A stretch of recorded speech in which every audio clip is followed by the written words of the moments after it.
Compromises in Berlin and Berlin as both the federal and state governments of the German capital huddle together to clear the air, hash out their differences, confront their grievances, and decide how best to fuck the climate. Meanwhile, the swimming pools declare freedom for boobs. Hooray for springtime!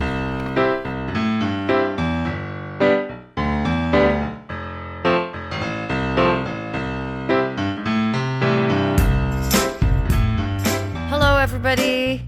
Welcome to a new episode of Megan's Megacan. I'm Megan. I'm here with ex-Berliner magazine and Konrad Werner. Hello. Hello. Hello.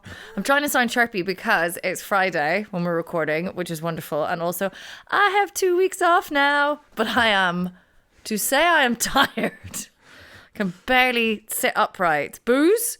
Yeah, go for it. No fucking small talk. No fucking about. It's Straight Easter. in, no kissing. It's Easter. Jesus. It's what Jesus. Happy Easter. Great. Yeah, and we're going What are we old having? school mega, JD and cola. The original. No messing about. Okay. Sorry, I'm mucking about with my mic here. Cheers. Yeah, cheers. This is such an iconic mega can that it's now known to many of us. Or a whiskey and coke is now just known as a mega can in a glass.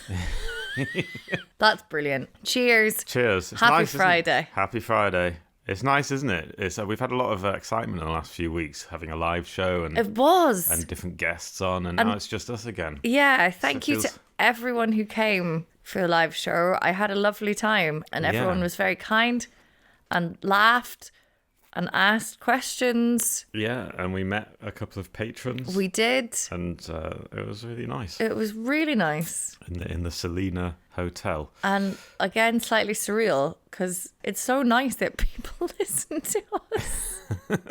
But and I think a couple of our pals were there, but mainly it was people that I didn't know. No. Which was awkward because then, we were sitting in a kind of box and in a serving hatch, as you said, and we had to sort of serve them the news. We did. Like in a we handed out canteen. some megas, which I think works to soften the. We were the soften dinner the ladies blow. of the news. We were. I did feel like a dinner lady, and we did also have, which maybe leads us into the first piece of sad news we have to report. We had the lovely Sabine Zimmermann who gave up her Sunday afternoon to come no, it wasn't Sunday, Saturday afternoon to come and Yeah. talk to us from Klima Neustart about the referendum which happened on Sunday, but It was all for naught. ugh, We lost by loads. yeah, afraid so. We were 160,000 votes short or thereabouts Yeah. of the, even though it won the overall, there was 51% voted in favour. It lost on quorum, which is what it's officially called. Oh. It's when you don't get You don't have enough 25%. turnout to make it Yeah, valid. They needed 25% of the total electorate to vote yes. And how many? That would have been 608,000 people. And how many in total voted? 442,000 people. And another 420 something thousand people voted no. They actually Got out of bed. got out of bed. Got presumably into their cars, drove to their polling station and went, you know what? We I think climate change. What? I know. Good golly, Miss Molly. Anyway, it's water under the bridge, spilt milk. no Water point. under the rapidly sort of sinking bridge. Yeah. Anyway, but honestly, I'm sure that people have been saying this more influential and important than me. It's so touching, these movements that come and people give up their time and so much effort, and it's just so fucking incredible. Yeah. I do fuck all. I'm paid to do my teaching job. That's great. I try and make a difference. I do a few little things. I come here, tell people, but I just come because there's megas. You do all the work. It is amazing.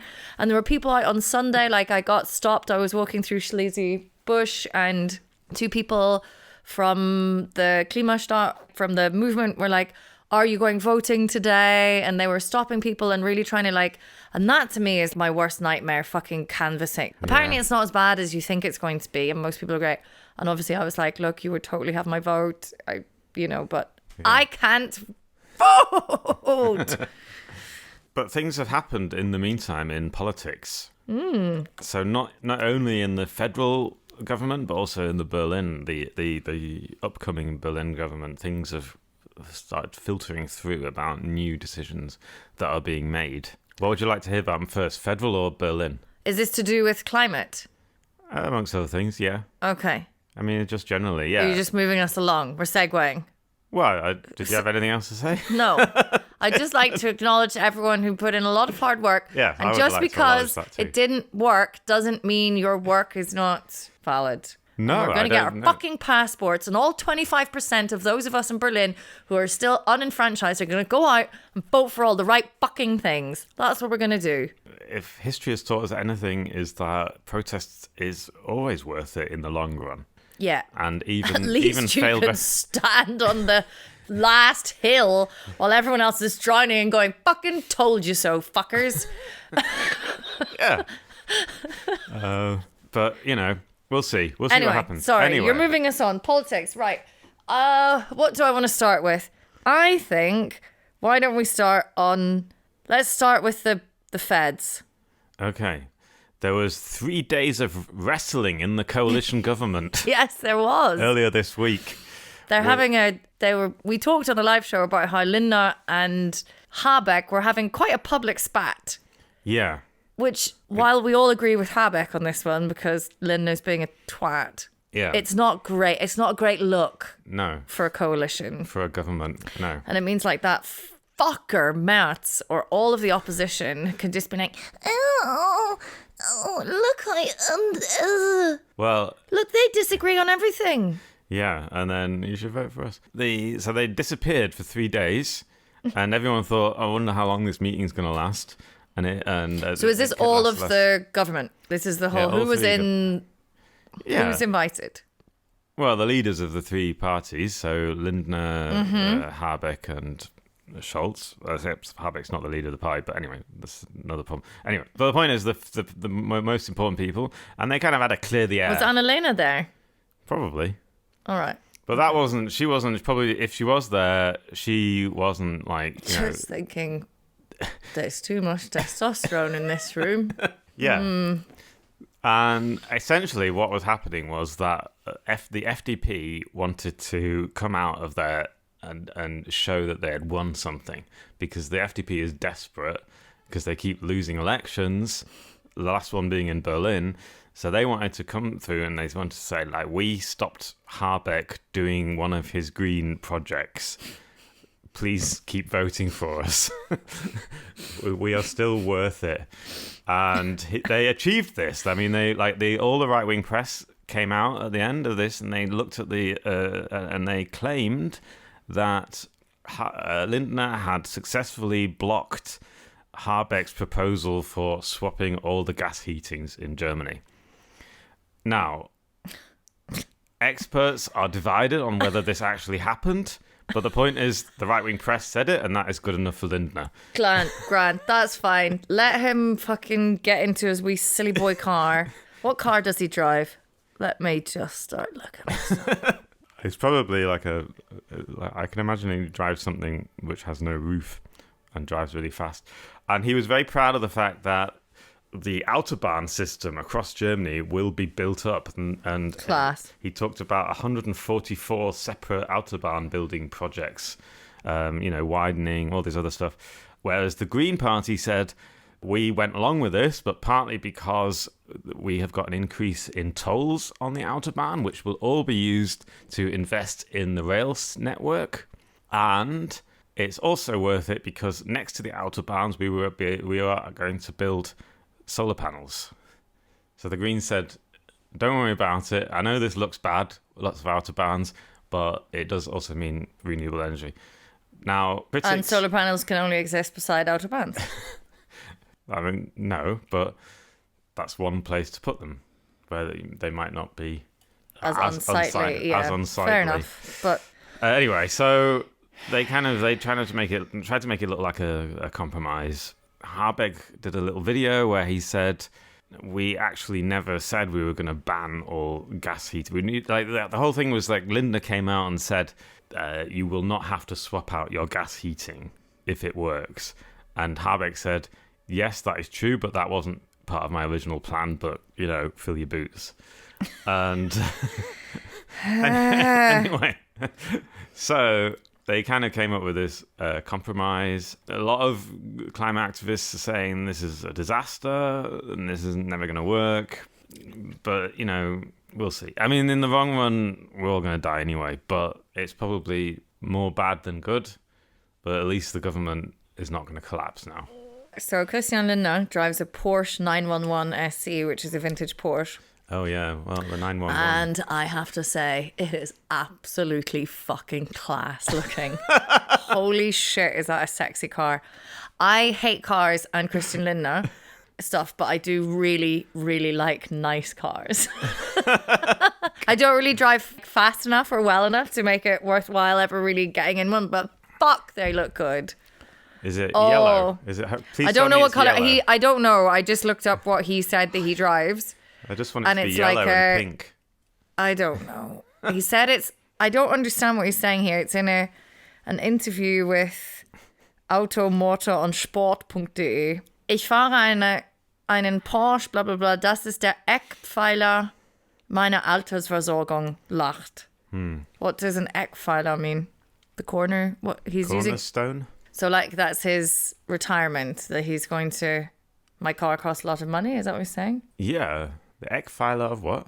Meiner Altersversorgung. Oh. Den habe ich schon seit einigen Jahren beabsichtigt, nicht, ihn wieder abzugeben. Oh, maybe he's like investing in his future because he's not going to give the car away. Sorry, this is not particularly... Yeah. Sorry. Well, whatever happens, he'll be able to drive that on all of Germany's beautiful new autobahns, in which we will pay a toll for, which will go into the railway system. This is just... I mean, they have robbing admitted, Peter to pay Paul. It is. I mean, that's what all politics is, and the problem is it's all going to be fucked anyway. Because I mean, Habeck admitted that this basically means that in the transport sector, at least, Germany will miss its climate targets. That is now, they've just decided to accept that. We'll have to make up for that in other places. Anyway, yeah. And if not transport, then where the fuck are we going to do that? Well, that brings us on to buildings. Right. Which brings us neatly onto the Berlin coalition negotiations, which are going on. Okay. We are expecting on Monday the coalition contract between the CDU and the SPD to be published. Apparently, all they have to decide now, they've decided all the policies. Now how much they want to fuck the climate. To what degree? How quickly? Is it going to be 45 or 30? Well, it ain't going to be 30. There ain't going to be any rules. Like the one thing that they all argued with, and the one thing the CDU and the SPD definitely agreed on, is that they do not want to have any rules. I was suggesting that they're going to set targets for how quickly they can fuck it. No, even that they would. Why probably, just 2 degrees of warming? Come on, progress. But they'd probably ruin that target as well. They'd probably miss that and accidentally save the climate. Anyway, so one of the things that they want to do, that they've already agreed to do in principle, is build on Tempelhof around the edges, and they are planning something like they can fit 5,000 apartments there, even though there was a referendum in 2014 which was supposed to stop that. But anyway, they're gonna have some kind of international competition to see which is the best plan, and have a climate friendly, socially acceptable, cheap rent. Will they fucking bollocks? I'm sorry, I'm calling that shit now. They'll have some fucking percentage of it, which will be no. I hope I'm wrong. Well, then they're going to offer a vote on it. So whichever one wins, whichever concept wins, they will have a vote on it, and then... More fucking votes. Just fulfill the fucking referendum on housing that we already cunting had. We've already had 2 fucking referenda about housing. 1, do we want to build them on Tempelhofer Feld? What did we say? No. Do we want to have fucking expropriation of massive companies who own 1 billion flats? Yes. Have they done either of those? No. So what they're making us do is go out again and vote on another fucking thing which we didn't want in the first place. Which of these shitty plans do you want for the thing that you didn't want in the first place? Fuck off. And this is all going to take fucking ages. And it doesn't help people who are like priced out of their rent now. I couldn't have said it better myself. Fuck off! Like, fuck you! Just fuck you! CDU, we know you're funded 80% by the immobilian property industry. Fuck you. Can I tell you Don't something else? fucking shit in my hand and call it a sundae. That's an American sundae, like an ice cream sundae. Not as, yeah. Can I tell you something else that'll make you a bit angry? Or, or not? Considering this is the premise of the show, by all means. I'm already here. So, earlier this month, the government produced a report. There is a need for more flats in Berlin. This is the state government. Yeah, the Berlin state government. And they found now that they found space in the area of Berlin for 200,000 flats. Right. Not including Tempelhof. So even they could actually fulfill their own targets on building flats without using Tempelhof, which not a lot of people use. But I wonder if there's any other incentive for them to create a very public, very potentially lucrative, building project. I don't know. It's a good question. Also, they keep promising, the thing is about these governments, they keep promising they're going to do all this stuff, and they're also going to save money, which it's hard to see how they're going to fit everything together. So Wegner wants to introduce a schneller Bauen Gesetz, a quicker construction law, and they want to also buy up flats so they'll be under public ownership, which is interesting because... No, they don't, because we told them to, and they told us to get fucked. So anyway, that's what's going to happen. Tempelhof, and we will know more. They also want to, because about the €29 ticket. Yeah. So let me explain it, because I know I can't. So the €29 ticket is the Berlin one, which is now that all of our monthly transport costs are €29. Yeah. Which is fucking brilliant. Yeah. Well done. So the new coalition has said that they want to try and continue it. It's supposed to run out at the end of April. What? Yeah, it's going to stop at the end of April. And the new government says they will try and continue it, but it's going to be expensive. And no one wants to spend any money, and so we'll have to see. Right. Brilliant. Great. Fantastic. This might interest you. In schools, they want to introduce... No, I don't actually think I can do this. I actually bought the Spiegel the other week because the Spiegel is like it's like the German Time. Well, we have the Die Zeit magazine, but it's like one of those, isn't it? The Spiegel, Time magazine kind of. Yeah, it's like a big... And their whole lead story for pages, I'm only halfway through it, is basically just the German education system is already fucked and heading for... I cannot explain, because people, I think, particularly outside of Germany, or people who don't maybe have kids, listeners who don't have kids in the system or aren't German, even Germans who haven't been at school for... It's fucked. You'll be happy to hear that, well, so the SPD has had the...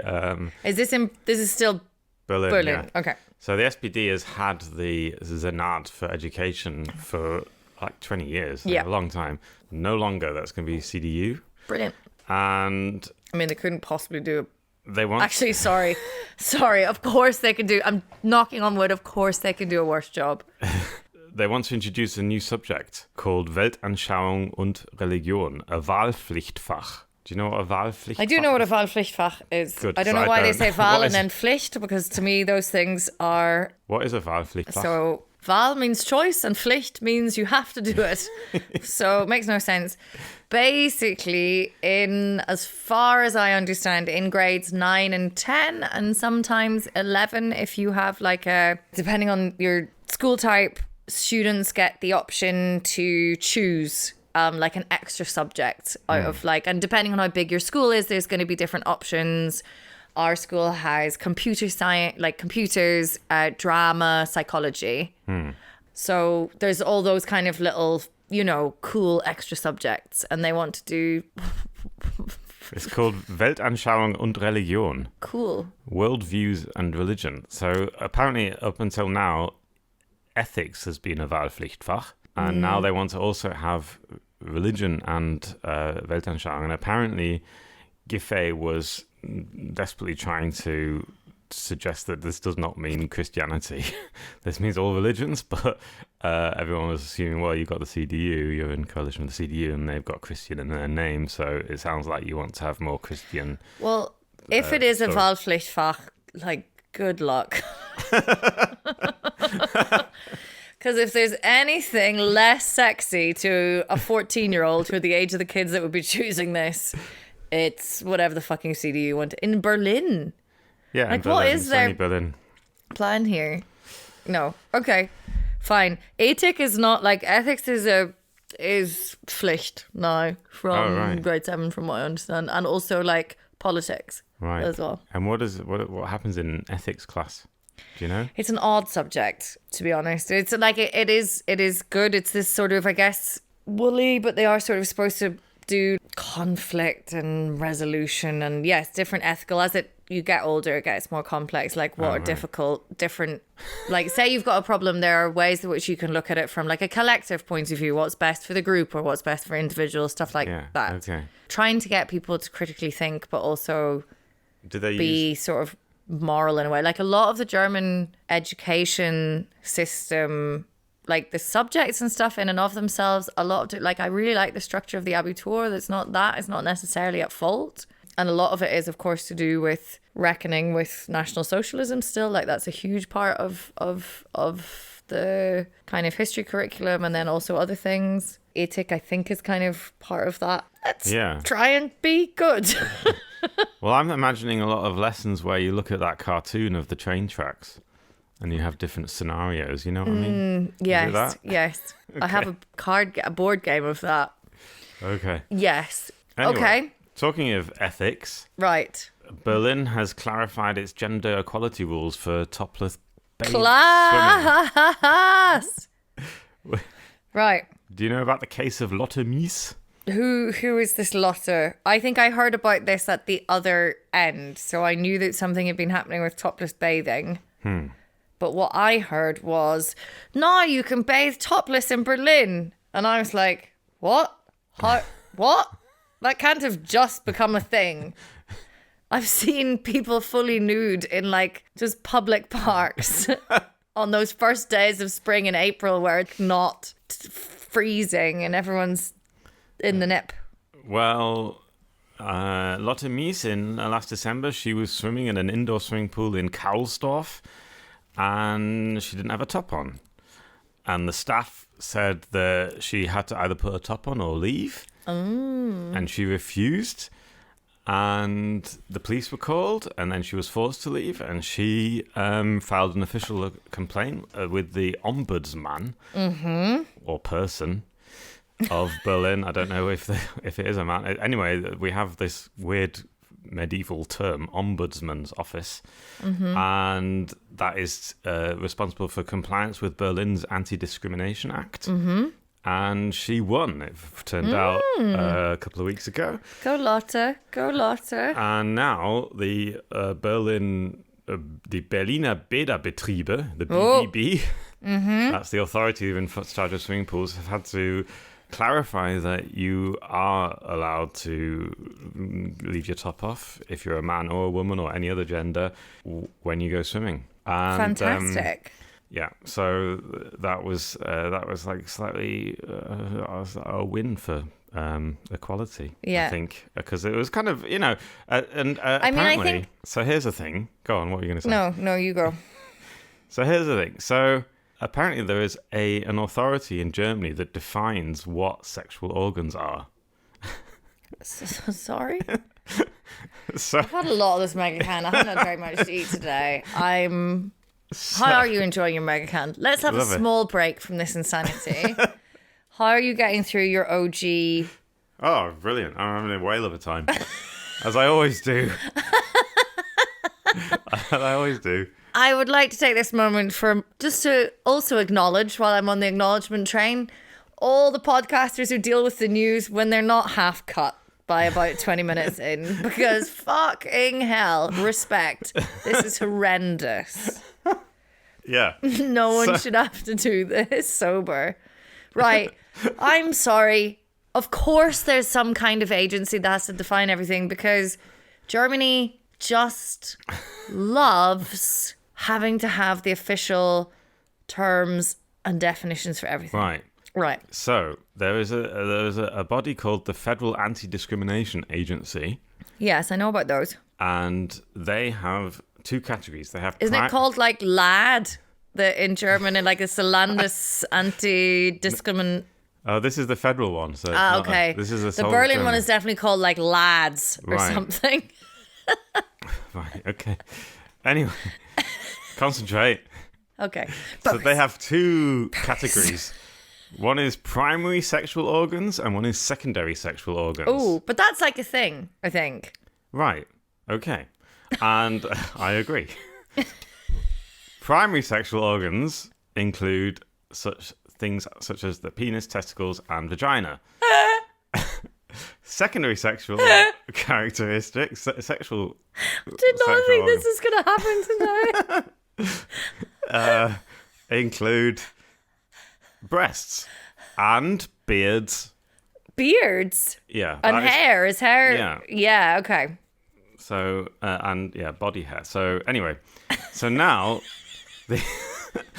the Berliner Bäderbetriebe, the BVB, has clarified the that swimming only things for non. only the primary sexual organs need to be covered in. Oh, okay. Yeah. All right. Yeah. Well, that is good. Yeah. So cover up your bits. And there was an Mind you, interesting. the thought of getting your tits out in some pool and like. All respect to Lotte, if that's what you want to do. I don't think I'll be getting my boobs out in Karlsdorf in some kind of like over-chlorinated pool.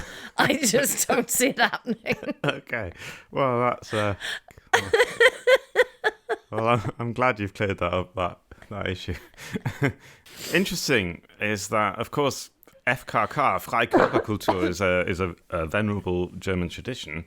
Yes, particularly in the East. Yeah. People love the FKK. So that means like basically nudist sunbathing or public bathing. And it was Or a what big I've thing. noticed, just doing a lot of tasks while in the nude. And I don't understand it like, I need to put my hammock up on the beach or pitch my little sun tent. Yeah. Or kneel down or bend over or do a lot of things. But first I will, of course, get nude. And interestingly, the Gregor Gysi. So I'm using. I should mention here. I'm using the article that my colleague wrote to explain all this because it's quite interesting. Okay. Yeah, my friend Helen actually wrote this. So Hi, Helen. hi, Thanks. Helen. Gregor Gysi, you might know. He's a left-wing. So Gregor Gysi, I think, is no more he was the mayor of Treptow-Köpenick. Yeah, he's the MP of Treptow. Is he still? Oh, he's the MP. So He was the MP of Treptow. Bundestag. Yeah. Of still?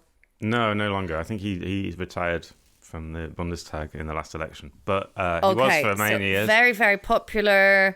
Treptow-Köpenick. Die Linke? Die Linke, and before that, the SED. He was like an East German politician of many years. And he gave an interview in 2017 where he said that he lamented the decline of the FKK, of free body culture, and he blamed the Western pornographic gaze of men on this. He said in those days, and like everyone was just naked and it was fine, and that declined after reunification because men in the West, especially West German men, he wasn't really clear if he meant West German men or Western men generally, but they like looking at tits because of pornography, and they all just watch too much porn. And he said that this misogynistic culture was not present in East Germany at the time. So that's quite interesting. I think that's a rewriting. And look, there were lots of things I think about, and I don't know enough about this, but I do know enough about kind of like gender politics in countercultures in similar times, so 60s, 70s, even into the 80s, where even within these sort of like movements and everything, and of course, like East Germany had a lot more women in the workplace. We have the kindergarten system, which is brilliant in East in Germany now, which is like almost entirely state funded compared with other Western countries. Childcare is fucking brilliant here. You can chuck them in at the age of 1 to full-time childcare, very high quality by highly qualified individuals for a maximum of €90 a month. More women going out to work, all of this stuff. And you can say on paper that you are for the emancipation of women, equal rights, all of this stuff. And you are sort of politically.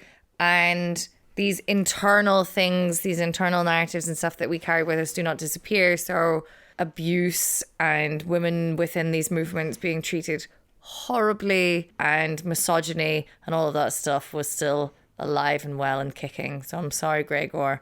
I'm going to need to see some receipts. Yeah, absolutely. I mean, it's probably true to a certain extent. Like, that seems reasonable to me. But also, that didn't exist in the DDR. Fuck you. Yeah, it did. Okay. Well, I think that's all the news for this week. Yay! I don't know if we got anything to add. No, I've still got some mega can. Are there anything good things? There was a big strike on Monday. Oh, I support strikers, always. Yeah, I don't even need to know what they're striking for. I'm like, fucking give them what they want. So the transport workers striked, but it was quite a big one. It was the first time massive mega strike. It was a mega strike because the two major unions struck at once. And it's going to be quite interesting how that develops because they still haven't decided what they're going to pay them and how much they're going to be paid, but there's quite a big row going on. But I can tell you the transport operators and the public service operators saying that their demands are just simply not payable. And but not payable, why? Because they don't want to miss out on their massive profits, or because they literally don't have it in their coffers? Well, they say that we're being asked to pay an awful lot of things. We have to do a lot of climate change stuff, and we just can't afford all this. And we're talking about Deutsche Bahn. It's not a private company, but it's a complicated situation. I don't really know exactly what's happening. No, I don't know enough about it. I just think it's. I've got a bit of my can left. It could get tasty. I hadn't realised, of course, being a Ausländer, that of course I should have checked if the S-Bahn was, because the BVG, U-Bahn and everything were still running. Yeah, but not the S-Bahn. Not the S-Bahn, which I only realised on Monday morning when I was already, I was in good time, but I didn't have time for anything, and I got to Gesundbrunnen. If you ever want some peace and just a lovely feeling of peace, go to an S-Bahn platform on a strike day. I got up there and was like, oh no, I've made a mistake. It was serene. It was very, very, very serene. Well, that's nice. I hope you enjoyed the I did. Spring air. I got in a wee taxi. It was fine. Right, yeah, I think that's it. Yeah, I'm pretty glad I got through that safely. Yeah. Take care, everybody. See, have a good Easter. We'll be back after Easter, I think. Yeah, probably. Yeah. If you're celebrating Easter, have fun. Yeah. Find those eggs. Keep going for those of people fasting. It's Ramadan at the moment. I've got a kid fasting. Of course, I was giving out chocolate eggs. I was like, I'm so sorry. So you got Muslim kids fasting and Christian kids potentially, but I suppose no Christian kids really fast, do they? Lent, I don't think. I think if I asked my kids what are they giving up for Lent, they'd be like, what? I think we've got one random year 7 who just wants a bit of attention. So he's like, I'm also doing Ramadan. I'm like, I don't think you are. Okay. But yeah. Okay. All right. Have a good one, everybody. Take care. Bye. Bye-bye.